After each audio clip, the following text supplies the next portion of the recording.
Next time HBK is in Detroit, I'm going to get him a chicken shawarma as big as his back. Oh, yeah. Oh, yeah. I thought for a second there, I legitimately thought for a second that the tone and tenor of this video was going to be very different. I was literally on the edge of my seat because that main event, for the first time in a long time, I legitimately thought the person who shouldn't win was going to win. And I was literally about to act a fool on this goddamn channel. But it is a joyous occasion because I got to watch Shawn Spears fail. The unfortunate part is I got to watch him succeed before he got a chance to fail. But now he has utterly failed and proved to be a transitional champion, which is the right thing. NXT, April the 1st, 2025. Let's talk about it. Really good episode of NXT for the most part. The big angles were big. Some of the matches were not that great, but it's moving along nicely. Let's start with that main event. Ricky Saints defeats Shawn Spears to win the North American Championship, the Negroes title, the blackest championship in all of pro wrestling. Seemed like it's the one belt that is passing from the hands of one Negro to the next.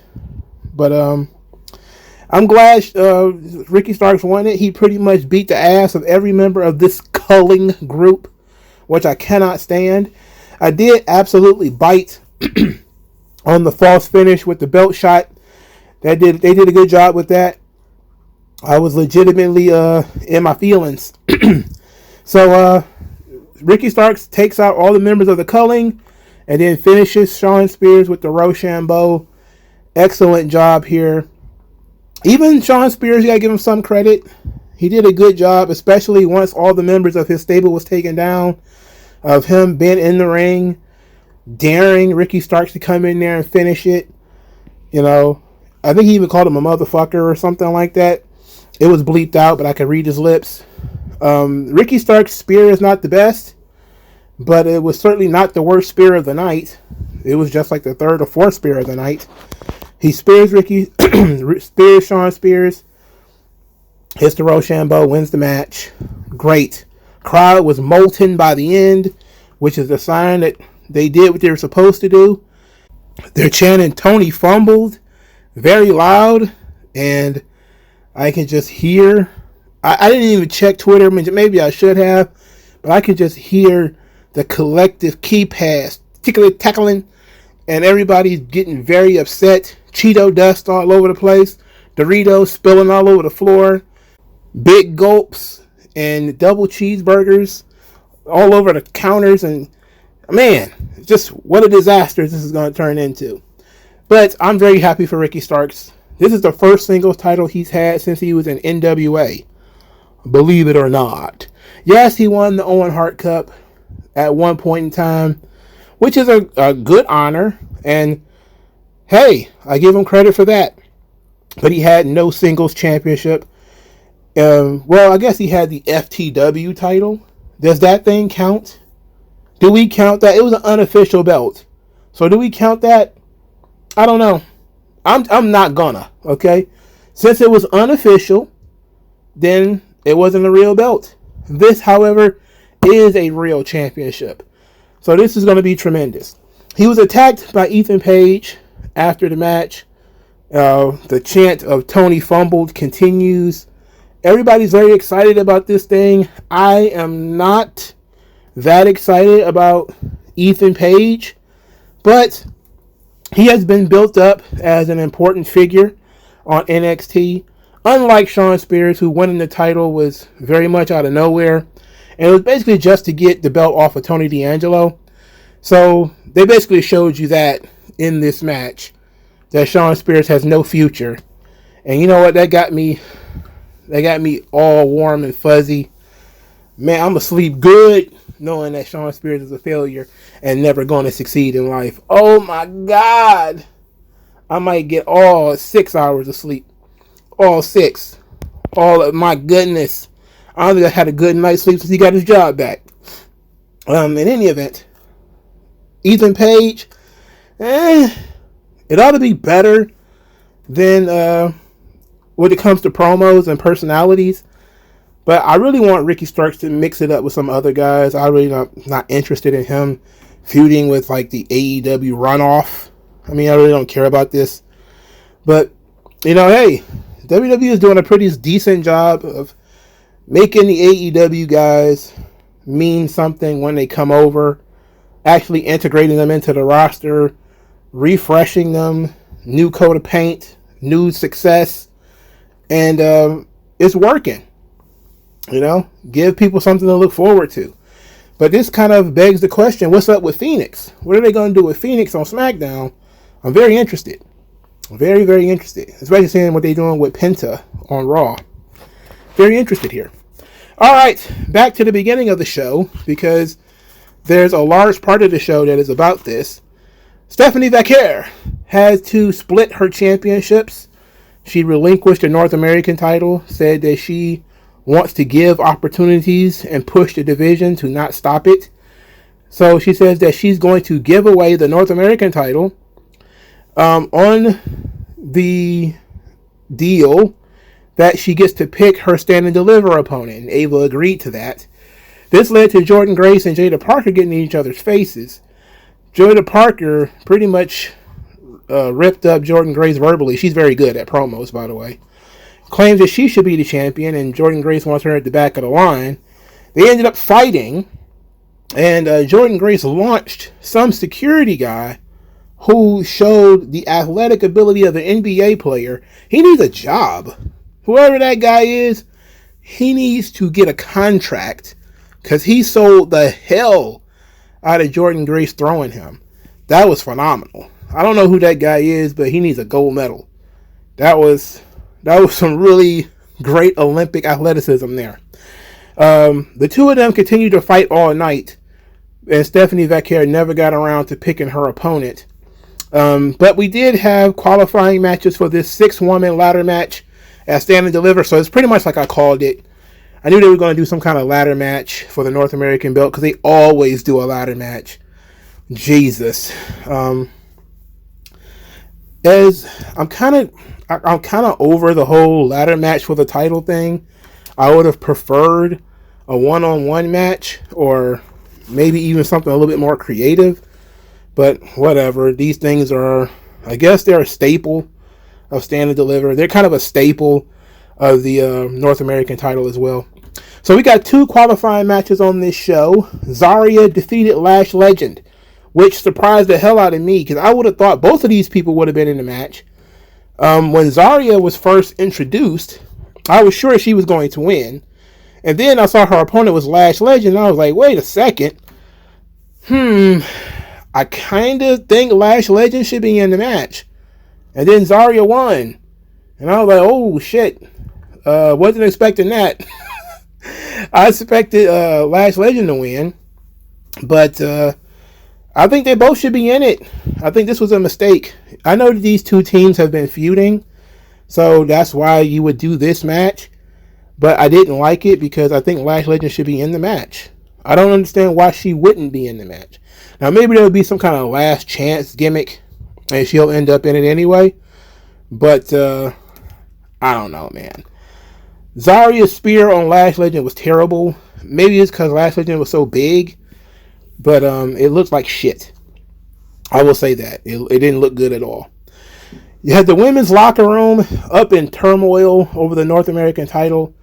Lola Vice wants the belt, and I forget who said it, but they said that she wouldn't know what to do with it except shake her ass, which I know made Mickie James punch the television screen. Mickie James and Medusa and Lita, they're all sitting at home screaming. Don't you want to be taken seriously? Mickie James, I don't want to put her on the hag unit. She's not a hag. She made a mistake, y'all. I'm caping for Mickie James, all right? She made a mistake. She was trying to give some advice to the young wrestler. She forgot she was a porn star. She forgot she was a pinup girl, and she got boob pictures and stuff out there. She completely forgot that. That was in the past.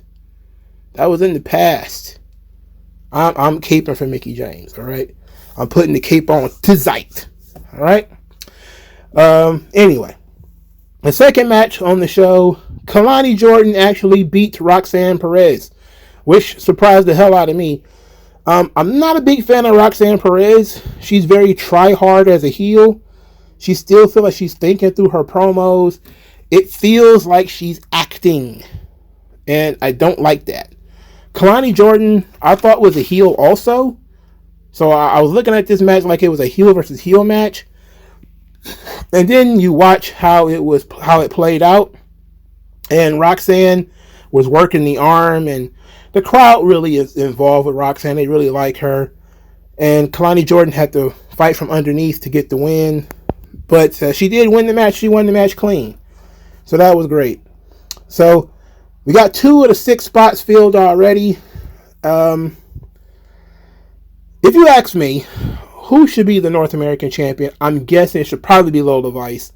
It seems like Lola Vice is one of those characters that's kind of been waiting for something like this. Her momentum, I think a year and a half ago, was pretty consistent, and then it just stopped. You know, I think the Roxanne Perez loss just kind of stopped it. It would be nice, and I know I may be asking for too much. It would be nice if we could get Thea Hale back, because she would also be a great North American champion. But I think Lola Vice, she's been waiting for this. And the opportunity should be hers if we're going to go by people who are over and people who had momentum. They got their momentum cut off because there was new girls that came in, and you know, then they was pushing Roxanne, and then the shit with NXT and TNA happened. So there's a lot of chicanery there. But I think Lola Vice would be a great North American champion. I think she's over enough that she could carry the belt. So I'm going to go with hopefully Lola Vice is going to win this thing, but we'll see if she even qualifies for it. So let's talk about the main event piece. Trick Williams says he's the man at NXT, even though Obafemi is the champion. Said this might be the CW network, but every Tuesday is the TW network. And he feels the hate from everybody backstage. At this point, Javon Evans comes out, and Trick Williams is not interested. Says it's time for grown folks talk. It's standard delivery season. He do not have time for Javon Evans. Javon Evans says he understands Trick Williams now. And he says, how did you know it was your time? This is the question that Trick Williams asked John Cena, if I remember correctly. And then Javon Evans said he wants the number 1 spot, and he won't have to break out of anybody's shadow to get it. And Trick Williams said, well, you in my shadow right now. So then Javon Evans turned it on him, because Trick Williams was talking about Javon Evans not knowing what it's like to be the A champion. That, you know, you don't know what it's like to put the whole company on your back, to put the brand on your back. I'm one of one. You ain't never done nothing like this. What do you know about this? So Javon Evans says, you don't even know who you are. You ain't Trick Williams. You Carmelo Hayes. And then the crowd explodes. And even I popped. Because I hadn't even noticed it. But he is using Carmelo Hayes lingo. Even though together they speak that way. Like they speak that way amongst each other. But it does seem like he has taken on a lot of the Carmelo Hayes aura. You know? And that was great. And then he said, everything that Carmelo Hayes told you a year ago, you telling me now. But I dropped Obafemi, something that you couldn't do. And so Obafemi came out there once, Javon Evans, to say his harsh words to his face. The 3 of them decided to go back and forth, with Javon Evans claiming he had knocked Obafemi down again. He bowed up one more time on Trick Williams, and Obafemi says that Javon Evans is a small boy with big dreams. Trick Williams told Javon Evans to excuse himself, his tiny, unkept self. Ava comes out to make it official, a 3-way match, triple threat match. With the triple threats. Oh my Jesus. Anyway, Trick Williams was very frustrated. He knocked Javon Evans on his ass. Then he brawled with Obafemi. He somehow got knocked down, And then Dark State showed up. Dark State jumped Obafemi and Javon Evans. They launched him in the air. They launched Javon Evans in the air with a backdrop that looked nasty. Real nasty. Trick Williams was in the ring. Dark State surrounded him. And then everybody was like, yeah, they didn't attack Trick, so he must be like the leader. It turns out, nope, they kicked his ass too. They beat him up. Ava makes a 6-man tag for next week.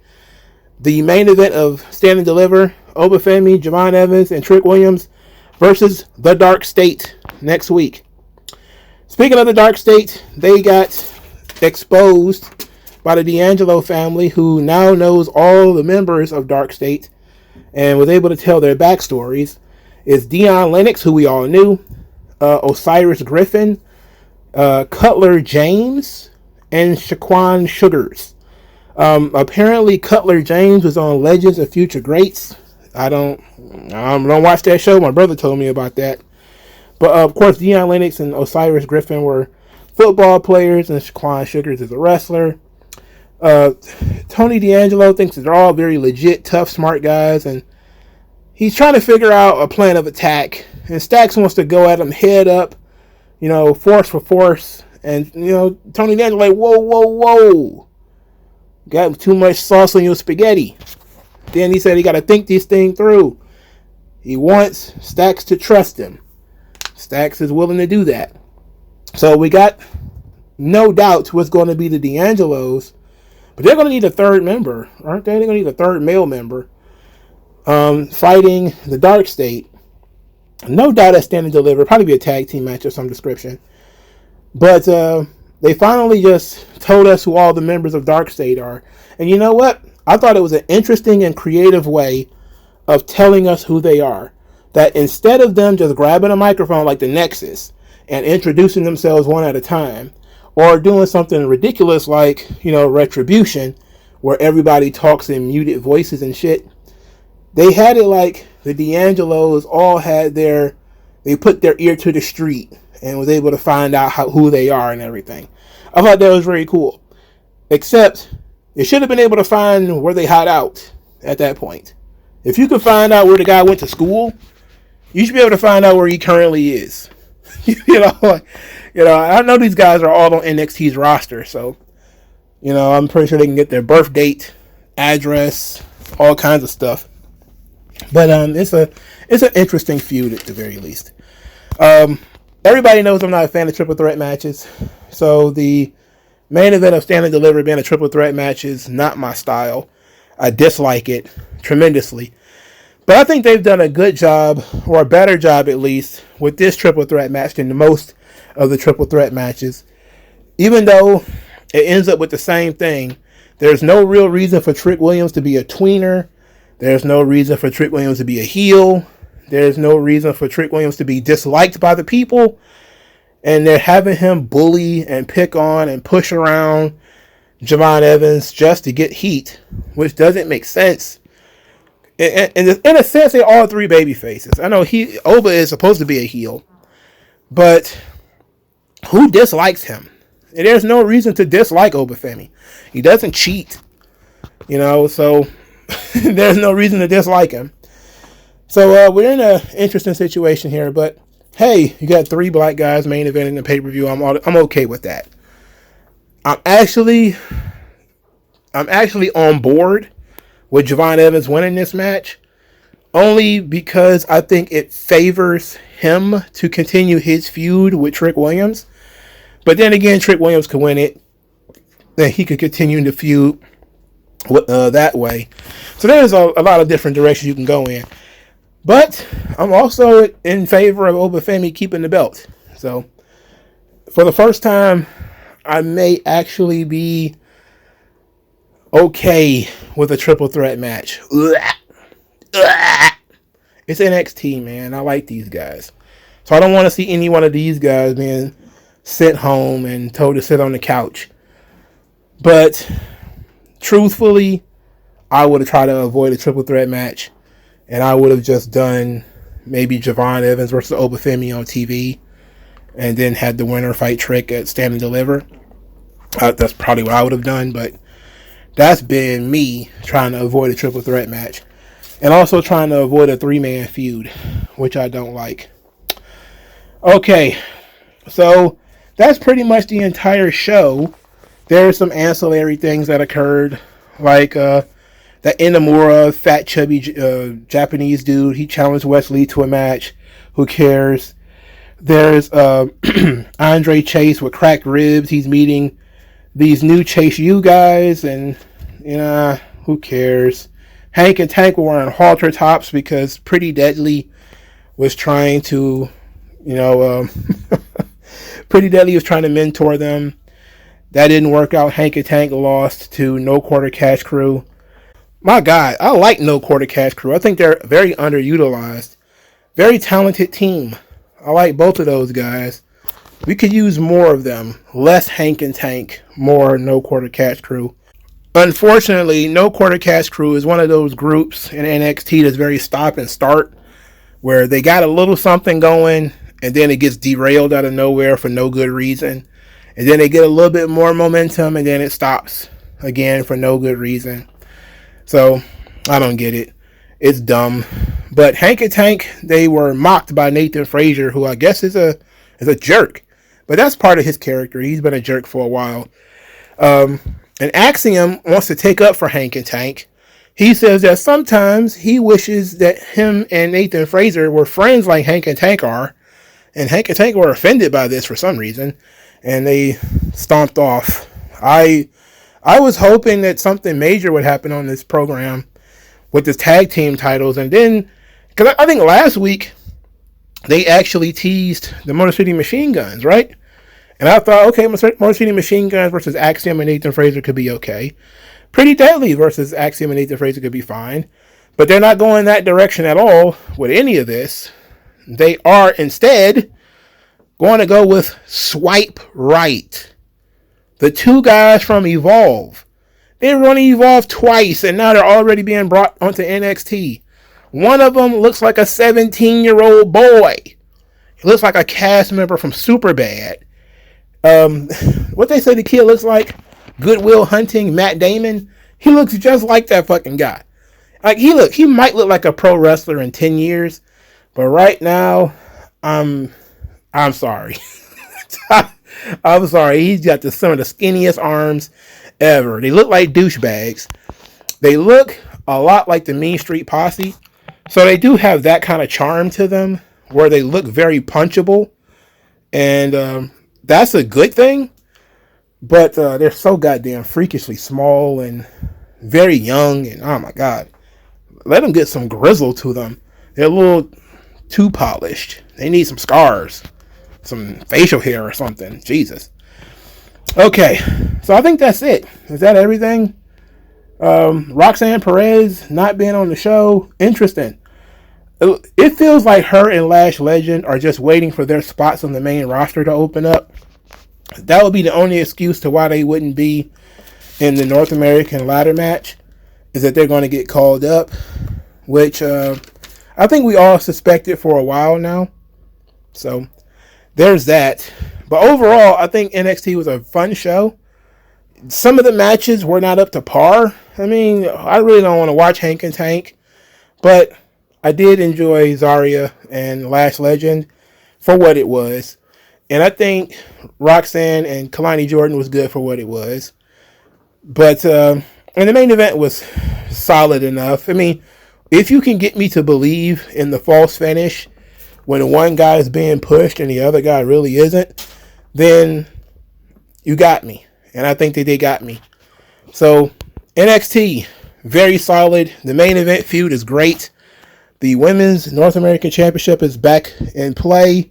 They're off to the races with that. Now, the Women's Championship is an interesting bit because it seems like they might be going in a triple threat direction with that one too, where they're going to fight and fight and fight and fight and fight. Fight. And then Stephanie Vecchia is going to want to fight both of them, which I hope is not the case. I do not like triple threat matches. And as much as I love Jada Parker, I just saw her lose. And I'm willing to let Jada Parker sit at home so she can interfere in the Jordynne Grace Stephanie Vaquera match rather than being in it. Because I think we all want to see Jordynne Grace wrestle Stephanie Vaquera. I think we all want to see that. I think that's the biggest match you can have. And that's the point of pro wrestling, is to have the biggest match that you can possibly have on your biggest stage.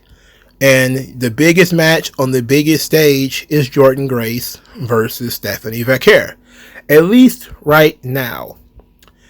So I would hope, and I'm going to pray, they figure out this Jordynne Grace Jada Parker bit before Stand and Deliver. Because the idea of them brawling for 40 minutes, I've never seen a fight last that long. That's the one thing about wrestling that they need to chill on that. They brawling early and then they're still fighting 50 minutes later. It's like, come on. Who the hell's ever been involved in a 50-minute fight? You know, fucking Floyd Mayweather is not even involved in a 50-minute fight. Stop this. You know, you can go the distance with a boxer and it won't be that damn long. So no way. Even if it's a pull apart, stop it. Just get realistic. Unless you're going to have the fight start all over again, which, you know, is possible. You know, but the fact that there's one continuous brawl that's still going on an hour and a half later, that's just ridiculous. But I do not want a triple threat match here. I'm tired of triple threat matches. It seems like every company is just spamming these motherfucking triple threat matches. Enough. But I love me some Jada Parker, and she was really good at the promo today. And you know what? She's a really good promo. The girl can talk. She's got attitude. She's got fire. She's got passion. It's right. She's a better talker than Jordynne Grace.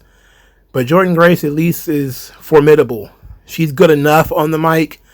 But, you know, when she gets in the ring, she's tremendous. So I would prefer Jordynne Grace versus Stephanie Vaquera. Hopefully that's where we're going.